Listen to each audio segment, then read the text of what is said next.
Assalamualaikum warahmatullahi wabarakatuh. Alhamdulillahirrahmanirrahim.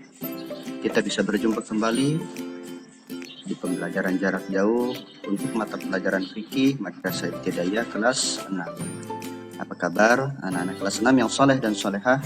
Semoga senantiasa kita selalu diberikan kesehatan dan perlindungan oleh Allah Subhanahu wa Ta'ala. Pada kesempatan kali ini kita akan memulai kembali pembelajaran masih di bab ketiga, yaitu tentang menghindari minuman yang haram. Jadi kita akan mengulas mengenai rangkuman minuman yang haram.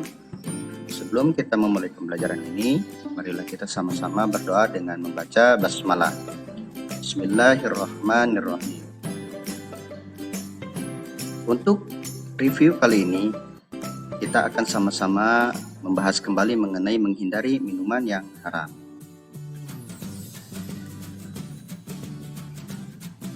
Pada pembelajaran sebelumnya, kita telah mempelajari mengenai pengertian, kemudian hukum, jenis, dan hikmah mengenai minuman yang haram ini. Jadi, kita akan sama-sama mereview kembali, melihat kembali, mengulang, apakah kita masih mengingat mengenai tema yang kita telah pelajari ini. Ya.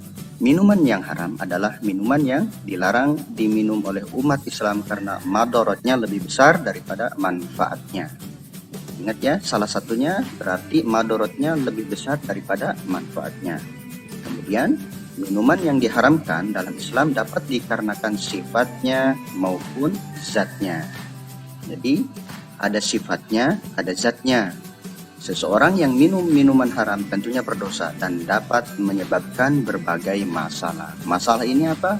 Tentunya masalah di dalam kesehatan tubuh kita. Yang paling penting lagi, masalah dalam dosa besar. Ini merupakan bagian kecil dari contoh minuman yang haram. Di sini terdapat 3 gambar. Ada gambar orang yang sedang menuangkan minuman, kemudian di sini gambar macam-macam minuman haram yang beralkohol. Kemudian di sini ada orang yang sedang meminum minuman khamr. Nah, kemudian kita lanjutkan. Sebab minuman menjadi haram. Di sini asal muasal minuman itu tentunya halal. Tetapi apa sih yang menyebabkan menjadi haram? Mari kita bahas sama-sama di sini. Yang pertama, dikonsumsi secara berlebihan, dan Allah Subhanahu wa Ta'ala tidak menyukai hal-hal yang melampaui batas. Jadi meskipun minuman itu halal, tetapi ketika diminum secara berlebihan, artinya melewati batas, Allah tidak menyukai hal tersebut. Kemudian, memabukkan dan dapat menghilangkan akal atau kesadaran seseorang. Minuman menjadi haram karena memabukkan dan dapat menghilangkan akal atau kesadaran seseorang. Kemudian termasuk zat najis atau kotoran yang diharamkan. Dan kita tidak ingin juga meminum air seni ataupun air kencing, karena itu bagian dari najis ataupun kotoran yang diharamkan. Kemudian merupakan hak orang lain yang tidak boleh diminum sembarangan tanpa izin orang yang memilikinya. Meskipun zat ataupun sifat dari minuman itu halal, seperti air mineral ataupun air teh, tetapi ketika itu milik orang lain dan kita tanpa seizinnya meminum, itu bisa menjadi haram. Kemudian menjijikan dan tidak sepantasnya dikonsumsi oleh manusia. Dan yang selanjutnya, membahayakan kesehatan maupun nyawa manusia jika dikonsumsi. Jadi inilah sebab-sebab minuman menjadi haram. Dari beberapa sebab ini tentunya Allah menyayangi diri kita. Kemudian jenis-jenis minuman yang haram. Ya, minuman haram ini tentunya ada jenis-jenisnya. Mari kita bahas satu-satu. Yang pertama, minuman yang berasal dari darah. Tentunya ini sangat menjijikkan sekali, karena Allah mengharamkan yang namanya bangkai dan darah. Kemudian, minuman keras atau khamr. keras atau khomar. Nah, selanjutnya, minuman yang diminum dalam bejana emas. Ini perlu kita ketahui bahwasanya Allah tidak menyukai hal yang glamor ataupun mewah-mewahan.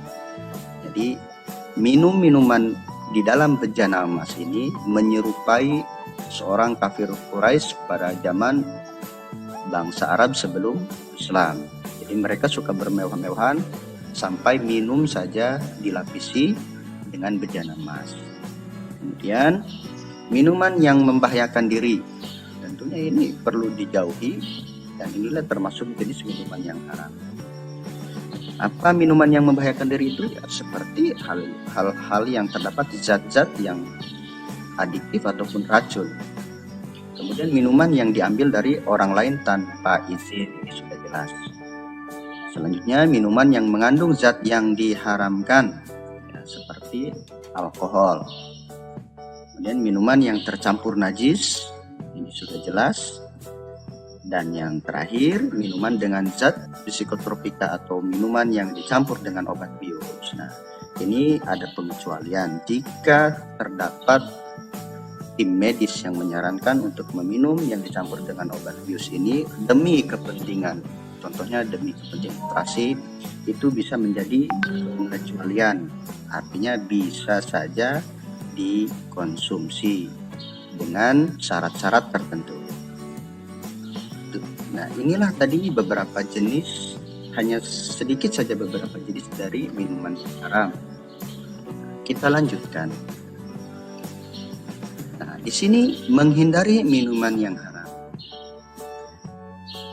Allah menyuruh kita untuk menghindari minuman yang haram bukan tanpa sebab, ya. Karena kita sebagai muslim seharusnya minum yang halal, karena kita selalu beribadah kepada Allah Subhanahu wa taala. Bila kita mengacuhkan aturannya, mungkin Allah memutuskan pintu rahmat, barokah, dan doanya tidak mustajab atau terkabul. Jadi dari menghindari minuman yang haram ini bukan tanpa sebab, karena Allah sangat menyayangi kita. Kenapa? Karena ketika kita meminum minuman yang haram, maka pintu rahmat Allah akan terputus, barokah tidak ada, kemudian doa pun tidak akan terkabul. Selanjutnya, akibat mengonsumsi minuman yang haram. Ini pasti sudah jelas, ya. Anak-anak yang soleh dan soleha tentu mengetahui akibatnya ketika kita mengonsumsi minuman yang haram. Yang pertama, akan mendapatkan murka dan azab dari Allah baik di dunia maupun di akhirat. Ini sudah jelas. Di dunia saja kita sudah mendapatkan azab ketika minum minuman yang haram, apalagi di akhirat. Kemudian hati tertutup sebab tidak menerima hidayah ataupun petunjuk dari Allah Subhanahu wa taala. Selanjutnya, ibadah yang dikerjakan akan sia-sia. Ini jelas. Selama ada ataupun makan makanan dan minuman yang haram, tentunya mengalir di dalam darah daging kita sesuatu yang haram, maka ibadah yang akan kita kerjakan juga akan sia-sia. Jadi percuma, hanya mendapatkan capeknya saja. Kemudian tidak ada keberkahan dalam dirinya. Selanjutnya akan membentuk sifat-sifat syaitaniyah seperti suka marah, berbohong, dan berkhianat. Selanjutnya susah menerima ilmu kebenaran. Bagi penuntut ilmu, ketika senantiasa sering minum minuman yang haram, akan susah menerima ilmu kebenaran. Dan yang terakhir, badan tidak sehat dan mudah terkena berbagai macam penyakit. Inilah tadi beberapa akibat mengonsumsi minuman yang haram. Mudah-mudahan kita dijauhkan, ya. Nah, tahukah kamu hikmah menghindari minuman haram? Minuman haram tidak hanya berdosa tetapi tidak baik untuk kesehatan. Dan Islam tidak mengabaikan kesehatan umatnya, sebab itulah Islam hanya menghalalkan benda baik dan bersih serta mengharamkan benda-benda yang kotor atau najis. Nah, itulah tadi beberapa hikmah yang tentunya mudah-mudahan Dari pembelajaran ini kita bisa mengambil hikmah yang baik, dan yang paling penting lagi tentunya kita menjauhi yang namanya minuman haram.